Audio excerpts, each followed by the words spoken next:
tidak pernah ada satu hati pun yang lolos dari hadapan Tuhan, dari mata Tuhan. Dan ketika dia melihat hati kita, apa kira-kira yang dia lihat di sana? Apakah hati yang mencintai Tuhan, atau hati yang cuma mencintai berkatnya Tuhan, mencintai kenyamanan, hati yang mau hidup seturut dengan kehendak Tuhan, atau hati yang cuma mau hidup semau gue, semau saya, seenak saya.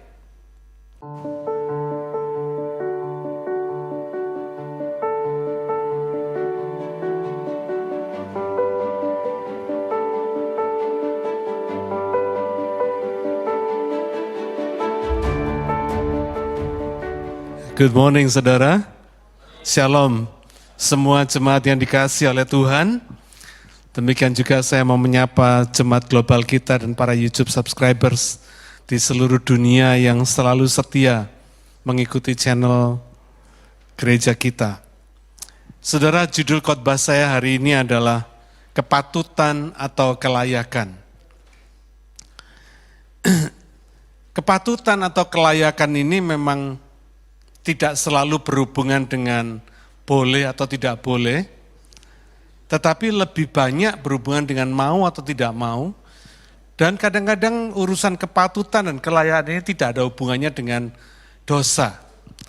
Tapi kalau makin kita jaga urusan kepatutan dan kelayakan ini, maka itu bisa mencegah kita untuk berbuat dosa. Kepatutan dan kelayakan ini adalah kata yang makin lama makin langka di zaman yang katanya modern seperti sekarang ini. Ya. Kalau dulu orang pakai celana robek sedikit, orang sudah malu. Kalau sekarang celana bagus malah sengaja dibikin robek, sengaja dilobangin. Karena apa? Alasan mode. Kalau dulu orang senang dengar khotbah tentang kekudusan, tentang kesetiaan, tentang belas kasihan. Tapi sekarang orang lebih suka khotbah tentang berkat, mujizat. Ya. Karena khotbah-khotbah seperti yang lalu itu dianggap sudah tidak populer lagi. Orang lebih suka dengar khotbah tentang bagaimana mendevelop, mengasah diri untuk menjadi orang yang sukses. Ya. Tapi ukuran suksesnya hanya dibatasi pada urusan materi. Kalau dulu orang mau makan, nomor satu berdoa dulu kan. Sekarang orang Indo kalau makan foto dulu. Lalu share di medsos dulu. Baru setelah itu berdoa. Ya. Jadi dengan kata lain saudara, urusan kepatutan atau kelayaan ini kadang-kadang urusan yang tidak eksplisit, ya, tidak terang-terangan, tetapi bisa menunjukkan bahwa Tuhan tidak lagi nomor satu di dalam hidup ini. Ya. Karena itu urusan kepatutan atau kelayaan ini bukan hanya jadi urusan isu masa lalu, masa kini, bukan isu masa sekarang aja saudara. Tapi ini juga sudah pernah menjadi isu yang terjadi di perjanjian lama, ribuan tahun yang lalu, yaitu di zaman Samuel dan Daud. Pagi hari ini kita akan pelajari tentang apa yang bisa kita mengerti tentang kepatutan dan kelayakan ini, sehingga kita tidak terjebak melakukan juga hal-hal yang tidak patut atau tidak layak di hadapan Tuhan. Ya. Khotbah pagi ini saya ambil dari 1 Samuel pasal 25 ayat 1 sampai 44. Tapi saya tidak akan baca semua karena terlalu panjang. Saya harap saudara nanti di rumah baca sendiri, supaya saudara bisa lebih punya gambaran secara lebih jelas tentang apa yang kita bicarakan pagi hari ini. Saya ingin mengajak saudara baca ayat 1 lebih dulu. 1 Samuel pasal 25 ayat yang ke-1. Apa yang kita bisa pelajari tentang kepatutan atau kelayaan ini. Dan matilah Samuel, seluruh orang Israel berkumpul meratapi dia, dan menguburkan dia di rumahnya di Rama. Dan Daud berkemas lalu pergi ke padang gurun Paran.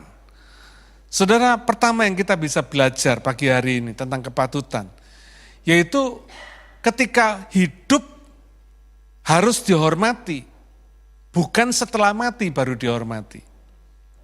Ya. Kita tahu siapa Samuel ini. Ya. Dia seorang nabi besar di dalam perjanjian lama. Dia nabi yang memperingatkan Israel ketika Israel minta raja. Ya. Dia nabi yang cukup populer. Ya. Akhirnya ketika Israel ngotot minta raja, karena tidak mau dipimpin langsung sama Tuhan, Tuhan kasih dia raja. Kasih mereka raja. Samuel dipakai Tuhan untuk mengurapi Saul menjadi raja.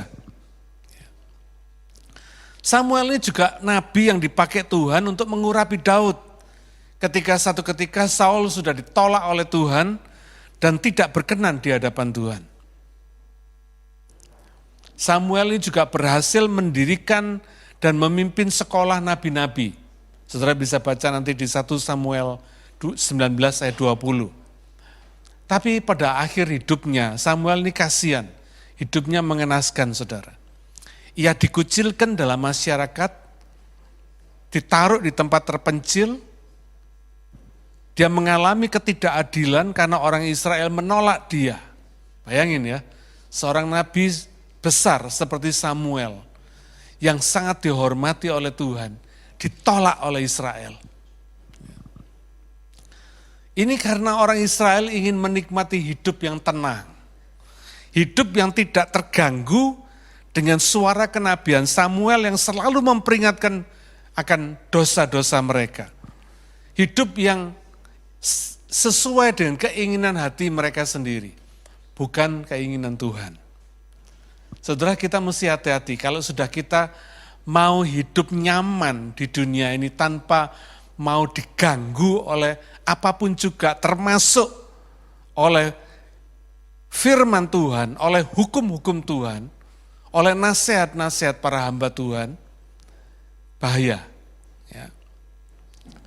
Jamieson, Vossey, and Brown, mereka ini para penafsir kitab suci yang terkenal, memperkirakan Samuel ini mati pada usia 70 tahun. Untuk orang yang seusia, sejaman Samuel pada waktu itu, ini usia yang tidak terlalu tua, saudara. Ya. Nah, meskipun Samuel ini selama hidupnya tidak digubris oleh orang lain, termasuk oleh orang Israel ini, tapi dia telah melakukan banyak hal untuk Israel. Ya. Dia melayani sebagai hakim atas Israel, dia mendirikan tadi sekolah nabi-nabi, dia selalu berdoa untuk Israel. Saudara, kadang-kadang orang yang masih hidup itu kurang diperhatikan. Ya. Tapi ketika mati dia ditangisi seluruh orang Israel. Dia diratapi dan ditangisi seluruh orang Israel. Waktu masih hidupnya tidak dihormati, tapi waktu matinya dia dihormati. Saudara, bukankah hal seperti ini banyak terjadi pada masa kini? Ya. Anak menangisi orang tuanya pada waktu mereka sudah ada di dalam peti mati. Tapi mereka tidak menghormati orang tuanya, tidak mengasihi orang tuanya, tidak peduli kepada mereka ketika mereka masih hidup. Banyak kejadian seperti ini. Kalau saudara lihat lukisan-lukisan yang terkenal, yang dilelang dengan laku jutaan dolar, itu kira-kira pelukisnya sudah mati apa belum? Lukisannya terkenal dan menjadi mahal sekali ketika pelukisnya sudah mati. Ketika pelukisnya masih hidup, gak ada yang reken, saudara. Hidup kadang ada yang seperti gembel, makan kekurangan, gak punya rumah, tidur di bawah di kolong jembatan dan sebagainya. Seorang artis besar pun tidak dihargai ketika dia masih hidup. Tapi ketika mati, baru lukisannya terkenal, baru harganya mahal, laku jutaan dolar. Saudara, inilah fenomena hidup di dunia ini. Jadi saudara, kalau tidak dihargai jangan pernah kecewa. Amin. Percayalah bahwa kalau orang tidak menghargai saudara, bukan berarti Tuhan tidak menghargai saudara. Orang boleh tidak menghargai kita, tapi Tuhan tidak pernah luput matanya atas kita. 1 Tawarin 16 ayat 9 mengatakan, mata Tuhan menjelajah seluruh bumi untuk melimpahkan kekuatannya kepada setiap orang yang bersungguh hati kepada Dia. Saudara, kadang-kadang orang yang bersungguh hati di hadapan Tuhan malah tidak digobris sama orang, malah diremehkan, malah dianggap sok suci. Tapi percayalah saudara, Tuhan itu melihat hati, amin. Tidak pernah ada satu hati pun yang lolos dari hadapan Tuhan, dari mata Tuhan. Dan ketika Dia melihat hati kita, apa kira-kira yang Dia lihat di sana? Apakah hati yang mencintai Tuhan, atau hati yang cuma mencintai berkat-Nya Tuhan, mencintai kenyamanan, hati yang mau hidup seturut dengan kehendak Tuhan, atau hati yang cuma mau hidup semau gue, semau saya, seenak saya? Hati yang menyenangkan hati Tuhan, ataukah hati yang ingin menyenangkan diri kita sendiri? Ini berbeda sekali. Yang patut dan layak untuk dihidupi adalah hati yang mengasihi Tuhan, hati yang melekat kepada Tuhan, hati yang ingin selalu menyenangkan hati Tuhan, hati yang mengasihi Dia, hati yang dengan rela, setia dan melakukan kehendak Tuhan. Menghormati orang tua, menghormati hamba Tuhan, menghormati orang-orang yang mengasihi kita dan yang kita kasihi, itu harus dilakukan ketika mereka masih hidup, bukan ketika sudah mati. Itulah yang patut dan layak dilakukan. Jangan ikuti apa yang seperti dunia ini lakukan. Mereka baru menghargai orang yang sudah mati, tapi tidak menghargai yang hidup. Jangan kita cuma bisa mewariskan harta atau materi ke anak cucu kita. Tapi mari kita wariskan nilai-nilai kebenaran firman Tuhan. Supaya kebenaran itu menjadi aset kebenaran yang bisa diwariskan kepada anak cucu mereka juga. Turun-temurun dari generasi ke generasi. Saya percaya kebenaran itu indah, saudara. Biarpun kadang dipandang tidak indah atau membosankan bagi orang lain, tapi percaya, kebenaran itu selalu indah. Saudara tidak akan pernah rugi ketika saudara mengamalkan atau melakukan nilai-nilai kebenaran ini dalam kehidupan. Salah satu cara kita untuk membuat orang yang kita kasih itu selalu hidup di dalam kehidupan kita adalah melakukan nilai-nilai kebenarannya. Bagaimana saudara menghargai seseorang ketika saudara melakukan nasihatnya, ketika saudara melakukan nilai-nilai kebenaran yang dia wariskan, yang dia bagikan, yang pernah dia share kepada saudara. Ya. Akibat kematian Samuel, dikatakan dalam ayat 1 ini, Daud pergi ke padang gurun Paran. Ini padang gurun yang semakin jauh dari wilayah Israel. Matthew Henry mengatakan, dia seorang Bible komentar yang sangat terkenal, gurun Paran ini ada di luar Israel. Dan itu bukan daerah aman bagi Daud. Mengapa Daud lari sampai ke padang gurun Paran? Karena setelah kematian Samuel, Saul merasa lebih bebas untuk mengejar Daud, untuk membunuh Daud. Makanya Daud merasa makin tidak aman di daerah Israel, di daerah kekuasaan Saul. Dia lari pergi keluar ke daerah padang gurun Paran ini. Inilah yang menurut Matthew Henry tadi dimaksudkan oleh Daud di dalam Mazmurnya, di dalam Mazmur 120 ayat 5 sampai yang ke-7. Mazmur 120 ayat yang ke-5 sampai ke-7 berkata demikian. Celakalah aku, karena harus tinggal sebagai orang asing di Mesek. Mesek ini diperkirakan di padang gurun Paran. Karena harus diam di antara kemah-kemah Kedar. Saudara tahu orang-orang Kedar ini orang-orang yang tidak percaya. Ya. Orang-orang keturunan Ismail. Cukup lama aku tinggal bersama-sama dengan orang-orang yang membenci perdamaian. Jadi sudah dari dulu rupanya orang-orang Kedar ini membenci perdamaian. Aku ini suka perdamaian, kata Daud. Tetapi apabila aku berbicara, maka mereka menghendaki perang.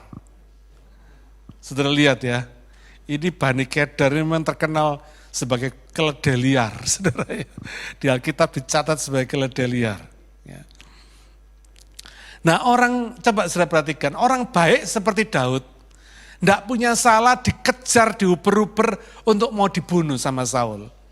Hanya karena Saulnya yang jealous sama Daud, iri sama Daud.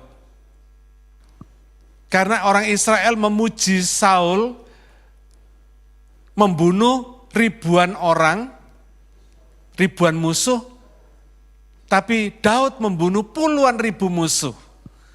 Saudara, hanya karena dibandingkan, Saul iri. Ya. Kelihatannya nggak adil, betul.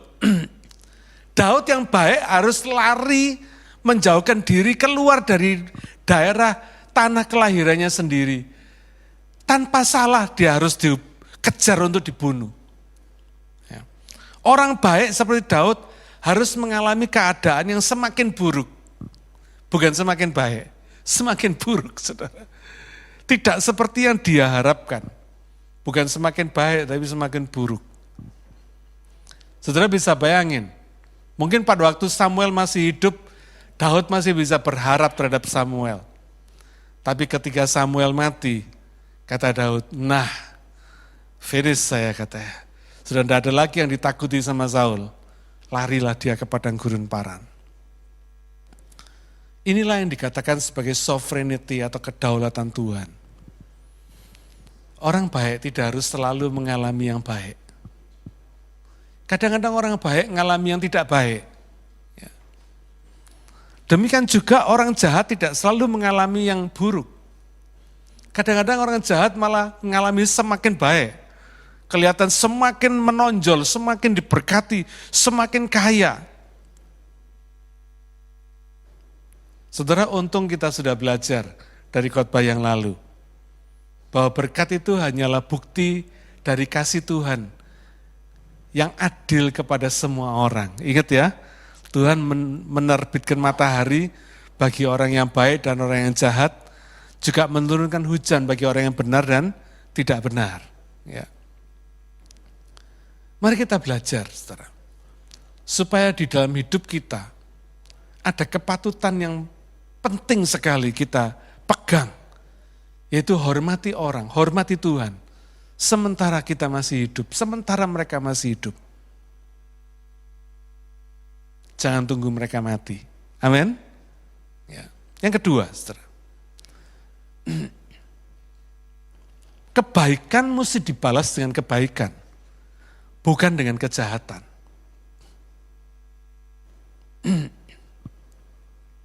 Kalau tadi yang pertama menghormati orang ketika masih hidup bukan ketika mati, yang kedua ini membalas kebaikan dengan kebaikan, bukan dengan kejahatan.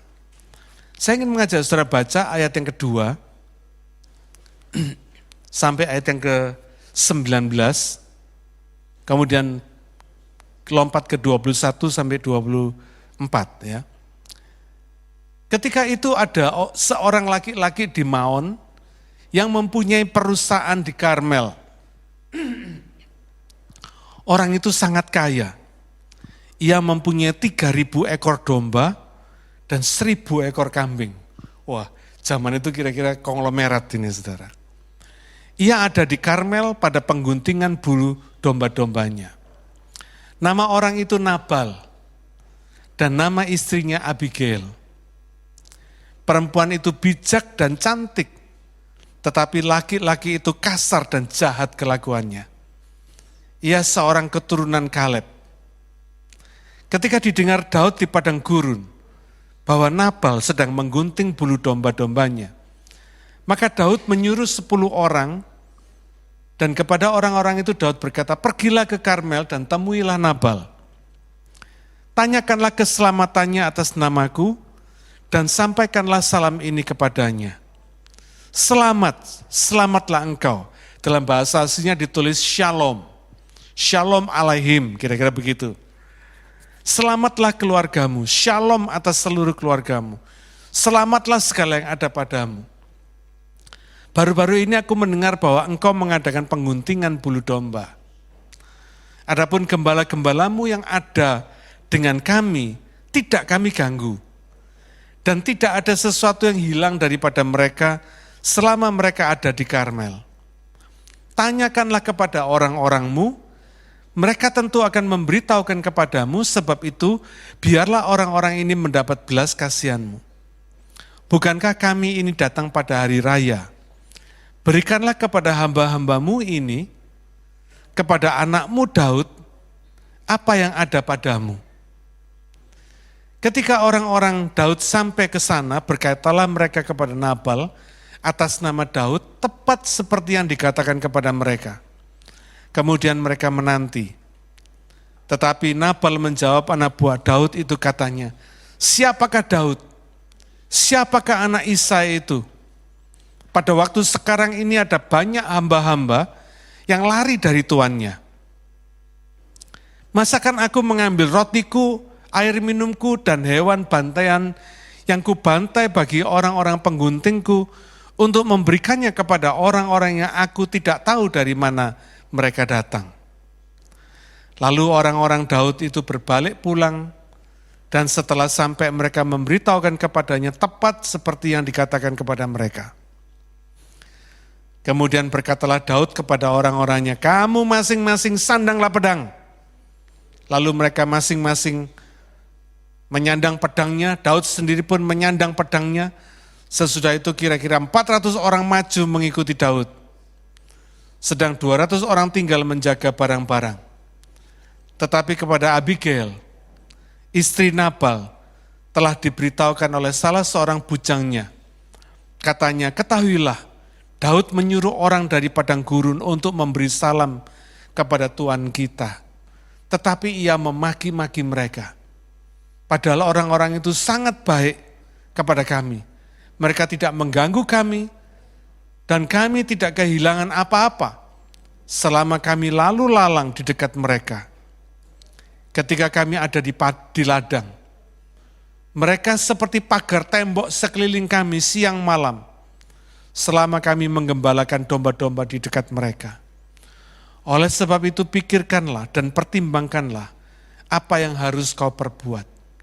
Sebab telah diputuskan bahwa celaka akan didatangkan kepada Tuhan kita dan kepada seisi rumahnya. Dan ia seorang yang dursila, sehingga orang tidak dapat berbicara dengan dia. Lalu segeralah Abigail mengambil 200 roti, 2 buyung anggur, 5 domba yang telah diolah, 5 sukat berti gandum, 100 buah kue kismis, dan 200 kue arah. Dimuatnyalah semuanya itu ke atas keledai. Lalu berkata kepada bujang-bujangnya, berjalanlah mendahului aku segera menyusul kamu. Tetapi Nabal suaminya tidaklah diberitahunya. Daud tadinya telah berkata, ini kita lompat ke ayat 21. Daud tadinya telah berkata, sia-sialah aku melindungi segala kepunyaan orang ini di padang gurun. Sehingga tidak ada sesuatu pun yang hilang dari segala kepunyaannya. Ia membalas kebaikanku dengan kejahatan. Beginilah kiranya Allah menghukum Daud, bahkan lebih lagi daripada itu. Jika ku tinggalkan hidup sampai pagi, seorang laki-laki saja pun dari semua yang ada padanya. Ketika Abigail melihat Daud, segeralah ia turun dari atas keledainya, lalu sujud menyembah di depan Daud dengan mukanya sampai ke tanah. Saudara, sampai di sini saya baca, nanti saudara lanjutkan baca sampai ayat 44 ya. Singkat cerita saudara, ketika Abigail ini mendengar cerita bujangnya, bahwa Daud ini sudah berbuat baik kepada mereka. Malah permintaan Daud ini kepada Nabal ini bukan premanisme, bukan palak, bukan malak, bukan saudara. Ya. Minta seadanya, minta serelanya. Karena Daud tahu itu hari raya, dan kebetulan juga Nabal lagi menggunting bulu domba-dombanya. Kira-kira lagi panen gitu saudara ya, lagi banyak duit. Ya. Daud tidak datang pada waktu Nabal nggak punya apa-apa, atau pada waktu belum panen. Pada waktu sudah panen, pada waktu hari raya. Menurut custom, menurut tradisi orang Yahudi, orang kalau hari raya datang minta sesuatu kepada kita, enggak boleh ditolak, saudara. Apalagi kita berlebihan, kita punya. Kalau saudara baca di ayat-ayat selanjutnya, saudara akan membaca bagaimana Nabal ini bermabuk-mabukan bersama orang-orangnya sampai pagi. Mabuk sampai pagi. Karena mereka bersuka cita. Nabal ini rupanya orang tua, makanya Daud mengatakan anakmu. Saudara lihat, dengan sopan santun sekali Daud minta kepada Nabal kerelaannya untuk memberi. Karena mereka kekurangan makanan. Mereka membutuhkan makanan. Karena dalam pelarian di padang gurun Paran. Tapi apa yang didapat oleh Daud? Balasannya, dia dimaki-maki sama Nabal, dihina dan direndahkan oleh Nabal. Siapa yang tidak dengar Daud ini sudah menjadi raja yang akan menggantikan Saul? Semua orang dengar. Siapa yang tidak dengar Daud ini yang mengalahkan Goliat? Semua orang dengar. Siapa yang gak dengar Daud ini adalah orang yang membunuh pasukan musuhnya puluhan ribu orang. Saul hanya ribuan orang, Daud puluhan ribu orang. Nama Daud ini sudah terkenal, saudara. Tapi Nabal pura-pura enggak kenal, pura-pura enggak tahu, saudara. Itu sebabnya Daud merasa tersinggung. Dia merasa marah sekali. Singkat cerita, ketika Abigail menyembahnya, akhirnya Daud menerima pemberian Abigail. Daud lalu membatalkan rencananya membunuh Nabal karena kebaikan Abigail. Ya, luar biasa, saudara. Berapa banyak suami yang diberkati karena kebaikan istrinya? Ada di sini suami yang merasa diberkati karena kebaikan istrinya. Puji Tuhan, puji Tuhan. Ya.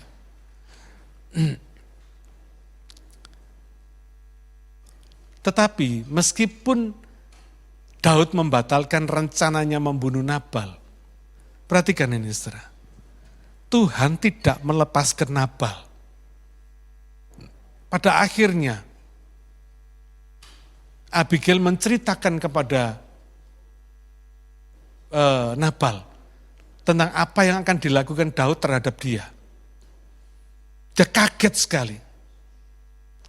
Ketika dia kaget, jantungnya berhenti, saudara. Dan dikatakan oleh kitab suci, 10 hari kemudian Nabal meninggal. Jadi rupanya jantungnya berhenti terus dia koma, kira-kira gitu ya. 10 hari lewat, saudara. Ya. Dia bisa lolos dari rencana pembunuhan Daud terhadap Nabal. Dari kemarahan Daud. Tapi Nabal tidak bisa lolos dari mata Tuhan. Tidak bisa lolos dari keadilan Tuhan. Karena itu saudara mesti hati-hati. Ya. Kadang-kadang kelihatannya apa yang kita lakukan itu sepele. Cuma tidak menghargai orang aja. Ingat saudara, apa yang kita lakukan tidak benar, tidak patut dan tidak layak, itu tidak pernah lolos dari mata Tuhan. Dia lolos dari Daud, nggak lolos dari Tuhan. Ya.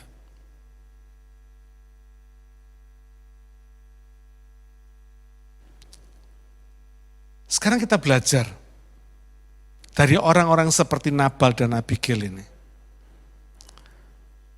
Menurut Adam Clark, kata Nabal dalam bahasa Ibraninya artinya tuh bodoh, hina, keji, kejam, bebal. Ini Nabal. Jadi jangan pernah kasih nama anak Nabal ya. Ingat-ingat saudara ya. Menurut Wycliffe Bible Commentary, kata Nabal ini bukan hanya bodoh, tolol, tapi juga sesat moral. Bobrok moralnya, tidak bermoral, kira-kira gitu. Ya.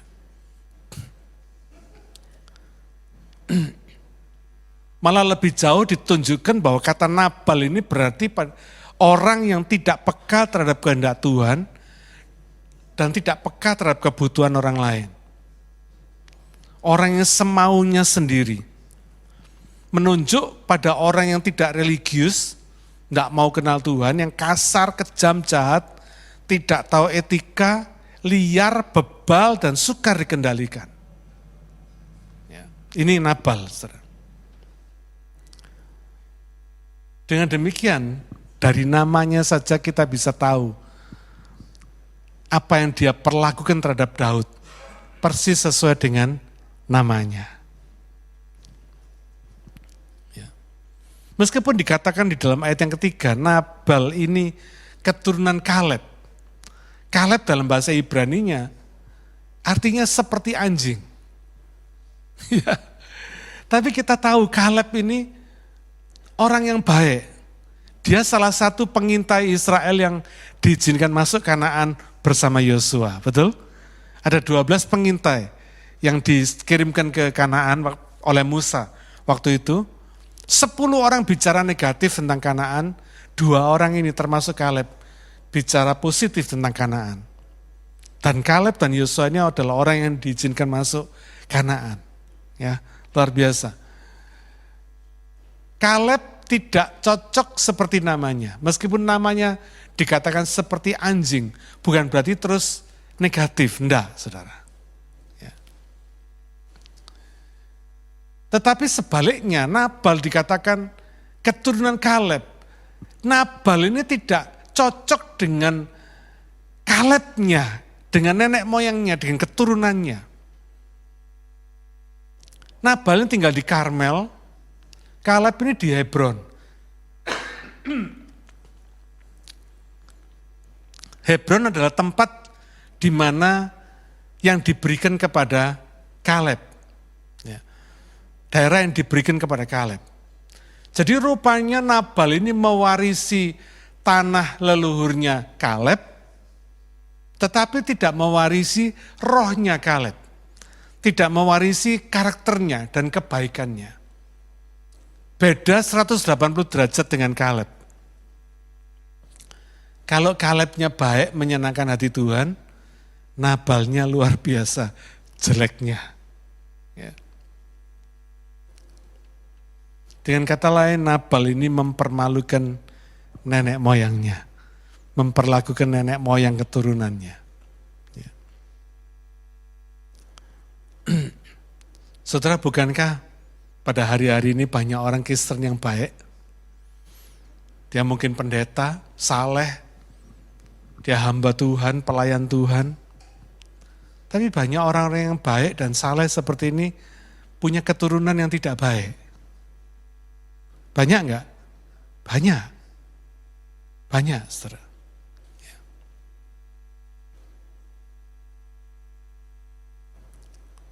Cara hidup Nabal ini mempermalukan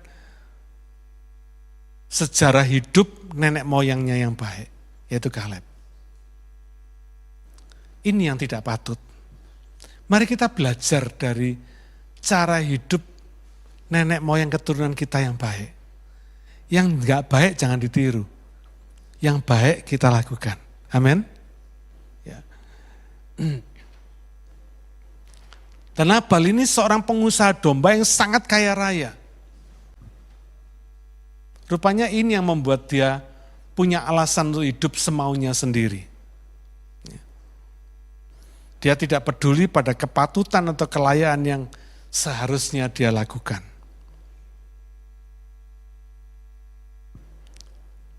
Mungkin juga karena kekayaannya ini Nabal bisa mempersunting Abigail. Yang dikatakan oleh ayat 3, cantik dan bijaksana. Wah, saudara, bayangin ya, orang tua Abigail dulu itu memberikan Abigail untuk diambil istri Nabal ini mimpi apa, saudara? Ya. Mungkin alasannya karena Nabal ini kaya raya.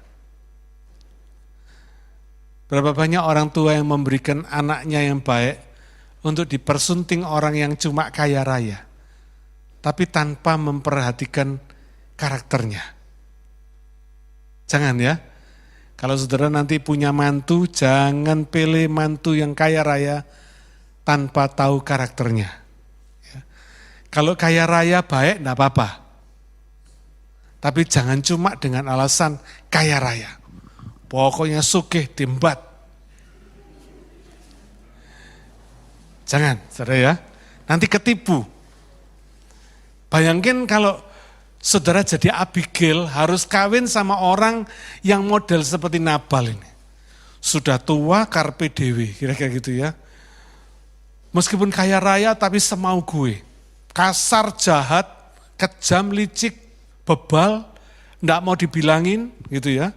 Enggak mau dinasehati, saudara bisa bayangin.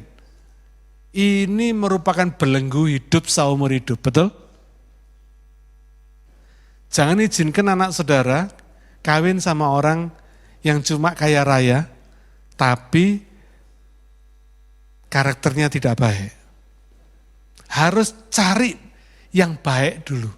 Ini yang menjadi prioritas, amin. Sama seperti kalau saudara cari jodoh. Wah, jangan cuma ketemu kaya langsung sikat. No.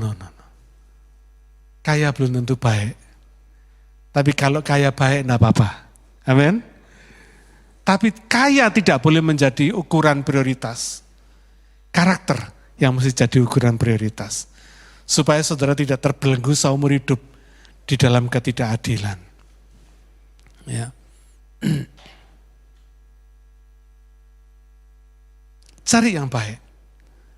Orang yang baik akan mau hidup bersama saudara seumur hidup sampai maut memisahkan. Tapi orang kaya belum tentu, saudara.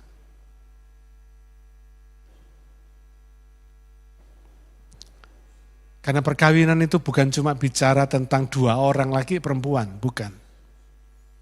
Perkawinan itu bicara tentang generasi. Karena dari dua orang ini, suami istrinya akan lahir anak, lahir cucu, lahir generasi-generasi selanjutnya.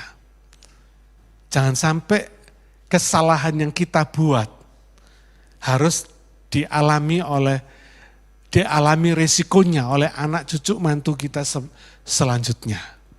Ya. Sekarang Abigail.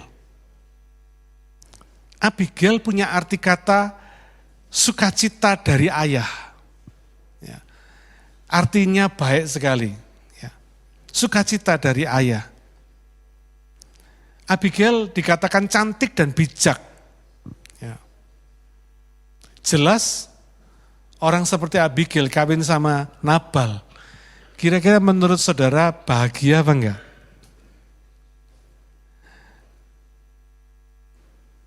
Saudara, Abigail ini bijak ketemu Nabal yang bebal. Ini seperti langit dan selokan, saudara, bukan langit dan bumi. Lebih rendah dari bumi lagi, saudara.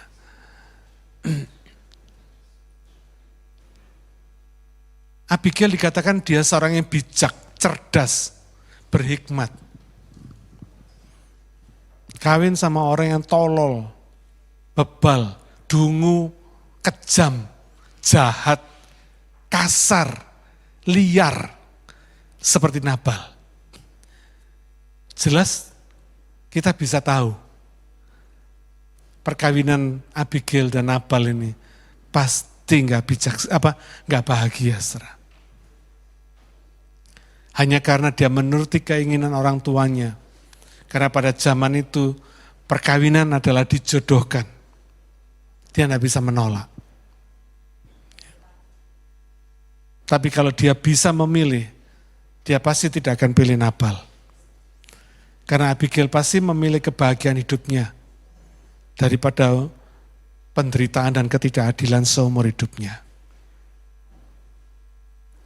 Meskipun Abigail kelihatannya kurang beruntung dengan suaminya Nabal, tapi rupanya hikmat Tuhan tidak hilang dari dia. Makanya ketika dia dengar apa yang dilakukan suaminya kepada Daud yang sudah sangat baik kepada mereka, kebaikan yang dibalas dengan kejahatan, dengan hinaan, dengan makian, dia turun tangan.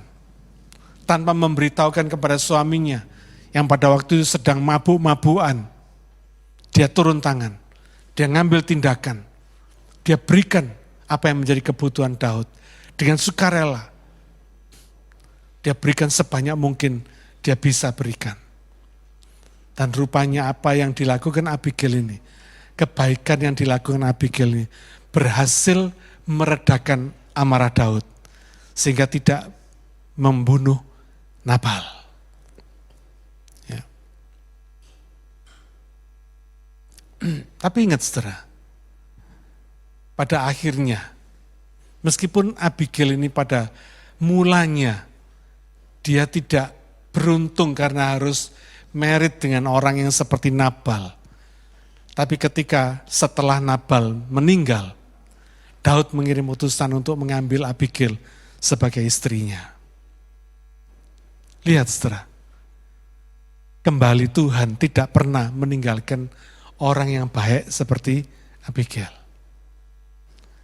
Pelihara terus karakter baik saudara. Ada banyak orang yang akhirnya menyerah dengan karakter baiknya.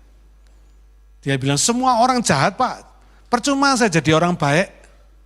Gak ada gunanya, saya malah rugi terus jadi orang baik. Sekali-sekali biar jadi orang jahat, biar saya gak rugi terus. No, saudara. Kadang orang baik bisa dianggap rugi. Tapi ingat, mata Tuhan tidak pernah tinggalkan orang baik. Amin. Pada akhirnya Abigail menjadi istri Daud. Dan siapa Daud kita tahu menjadi raja terbesar di Israel. Amin. Jangan lakukan apa yang tidak patut seperti Nabal. Tidak layak. Ya. Karena keadilan Tuhan tidak pernah kompromi bila kebaikan dibalas dengan kejahatan. Tidak ada. Tuhan itu apapun yang dia lakukan dengan segala kebaikannya. Yang tadi saudara ya, menerbitkan matahari buat orang yang baik dan benar. Atau orang yang baik dan tidak baik.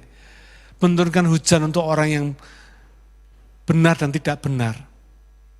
Tetapi keadilan Tuhan tidak seperti itu. Kalau kasihnya Tuhan selalu unconditional, tanpa syarat. Dia akan memberikan segala sesuatu yang bukan seperti apa yang kita lakukan, tetapi apa yang bisa dia lakukan. Tapi keadilannya tidak.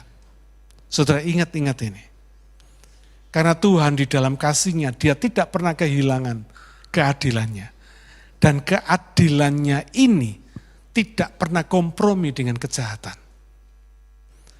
Keadilannya ini yang selalu memberkati kebaikan. Jadi kalau saudara mengalami ketidakadilan, mengalami kejahatan dari orang lain, mungkin terhadap orang-orang yang saudara cintai sekalipun, orang yang dekat dengan saudara sekalipun, ingat, mata Tuhan selalu adil. Saudara akan mendapatkan yang baik. Selalu akan mendapatkan yang baik pada akhirnya. Meskipun yang tidak baik pada mulanya. Tapi pasti akan menuai kebaikan. Kebaikan menuai kebaikan. Amin. Itulah keadilan Tuhan. Yang pertama, ketidakpatutan, ketidaklayakan itu jangan dilakukan. Belajarlah kita punya hati yang peka. Meskipun ini lebih banyak urusan etika, tapi urusan etika ini bisa mencegah kita untuk berbuat dosa. Ketika kita menjaga kepatutan dan kelayaan dalam hidup ini, maka saya percaya kebaikan kita akan dibalas dengan kebaikan. Dan keadilan Tuhan akan membalas segala kejahatan kita dengan kejahatan. Amin. Mari kita berdoa. Bapa Surgawi, kami sungguh bersyukur untuk kasih setiamu yang besar dalam kehidupan kami. Karena Engkau Tuhan yang penuh dengan belas kasihan kepada kami semua, tapi penuh dengan keadilan terhadap kami semua. Engkau Tuhan yang membela segala ketidakadilan yang terjadi di dalam kehidupan kami. Meskipun kami tidak berdaya, kami tidak bisa berbuat apa-apa, kami tidak bisa membalas segala ketidakadilan dan kejahatan yang orang lain lakukan terhadap kehidupan kami. Tapi kami percaya Engkau bisa dan Engkau akan membalasnya. Membalas kebaikan dengan kebaikan, membalas kejahatan dengan kejahatan. Bapa, kami bersyukur atas segala kebaikan-Mu dalam kehidupan kami. Terima kasih karena Engkau sudah membela kehidupan kami tanpa kami sadari. Berikanlah kami kekuatan supaya kami terus melakukan kebaikan. Berikanlah kami kepekaan supaya kami terus menjaga etika, kepatutan dan kelayaan di dalam hidup ini. Supaya kami tidak bersalah di hadapan-Mu dan tidak bersalah di hadapan orang lain. Kami bersyukur kalau hari ini kami boleh memberikan persembahan kepada-Mu Tuhan. Persembahan yang kami berikan melalui praise and worship kami. Demikian juga melalui materi yang sudah Engkau berikan lebih dulu kepada kami dalam berkat-Mu sehari-hari. Kami tahu itu semua karena belas kasihan-Mu, kasih karunia dan anugerah-Mu dalam hidup kami. Biarlah semua persembahan kami yang hari ini kami berikan kepada-Mu berkenan di hati-Mu. Dapat Tuhan pakai untuk menjadi perluasan bagi gereja-Mu di tempat ini. Memberkati banyak orang yang membutuhkan berkat-Mu. Bapa, terima kasih. Kami sungguh percaya bahwa Tuhan tidak pernah abai terhadap kami semua. Engkau akan makin mencurahkan berkat-Mu dalam hidup kami semua. Kepada setiap pribadi, setiap keluarga, setiap rumah tangga, setiap usaha dan pekerjaan, demikian juga kepada setiap pelayanan kami. Baik yang kami lakukan secara diam-diam tanpa diketahui orang, di dalam doa kami, maupun pelayanan yang kami lakukan untuk gereja-Mu di tempat ini. Kami percaya Engkau mengurapi kami semua, memberkati setiap kami semua, dan membuat kehidupan kami makin berhasil. Bapa, terima kasih. Meteraikan firman-Mu di dalam hati dan pikiran kami semua. Kami teringat untuk John, suami Wulan, yang hari Selasa yang lalu dioperasi, Selasa Rebu lalu dioperasi Tuhan. Kami minta recovery untuk John, supaya di dalam masa-masa recovery ini Tuhan memberkati John, memberikan kekuatan, dan bilur-bilur-Mu Tuhan, membuat John sembuh dan sehat kembali seperti semula. Bapa, terima kasih. Meteraikan firman-Mu di dalam hati kami semua, supaya kami boleh melakukannya dalam hidup kami sehari-hari. Di dalam nama Tuhan Yesus, kami terima berkat-Mu, kami sudah mengucap syukur dan berdoa. Amin.